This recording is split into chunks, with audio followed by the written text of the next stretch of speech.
আসসালামু আলাইকুম। আপনাদের মাঝে আজকে আমি একটি রাইস কুকারের নিয়ে এসেছি, যার সমস্যা হচ্ছে ম্যাগনেট প্রবলেম। এটা হচ্ছে রাইস কুকারের সকেট। এখানে এসি কর্ড লাগানো হয়। এটা হচ্ছে 230 ভোল্ট 400 ওয়াট পাতা কয়েল।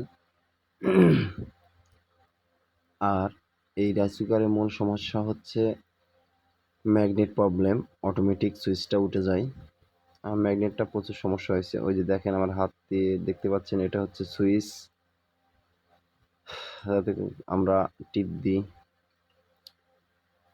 এইটা হচ্ছে কয়েলের 2 পা, আমরা কানেকশন লাগাই এখানে। আর এই যে দেখেন সুইচ, খুব সুন্দর মজবুত একটি রাইস কুকার, সুপার ডিলাক্স। না ভাই না, আমরা অল্প সময়ের ভিতর এই রাইস কুকার দিয়ে ভাত রান্না করতে পারি। এই যে দেখাচ্ছি, এটা হচ্ছে ম্যাগনেট এই রাইস কুকারের। এইটা আমি এই রাইস কুকারে লাগাবো। হ্যাঁ, এটাতে ওখানে লাগাবো সুন্দরভাবে। অনেক দিন লাস্টিং করে যদি খুব যত্ন সহকারে আপনারা ব্যবহার করেন, তাহলে এই ম্যাগনেটটা অনেক দিন লাস্টিং করবে। যে দেখাচ্ছে এই ম্যাগনেটটা অরিজিনাল ম্যাগনেট, খুব সুন্দরভাবে সাপ্লাই করবে আপনাদের ভাত রান্না করতে। অটোমেটিক সুইচ, ভাত রান্না হয়ে গেলে এই সুইচটা পড়ে যায়। এই যে দেখেন, আমি দেখাচ্ছি, এটা হচ্ছে পুরাতন।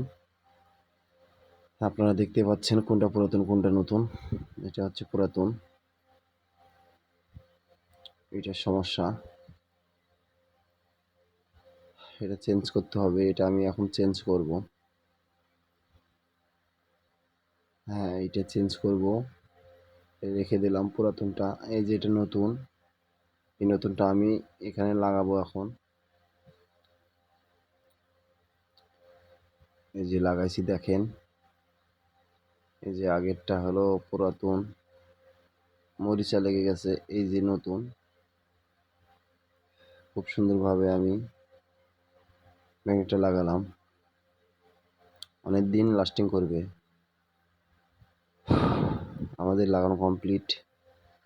এই মতন সুন্দর সুন্দর ভিডিও দেখতে অবশ্যই চ্যানেলটি সাবস্ক্রাইব করবেন, পাশে থাকবেন বেল বাটনটি টিপে। আবারও দেখা হবে নতুন একটি ভিডিও নিয়ে। আশা করি আপনাদের ভালো লাগবে। ধন্যবাদ। ভালো থাকবেন, সুস্থ থাকবেন, এই কামনা করি। আল্লাহ হাফেজ।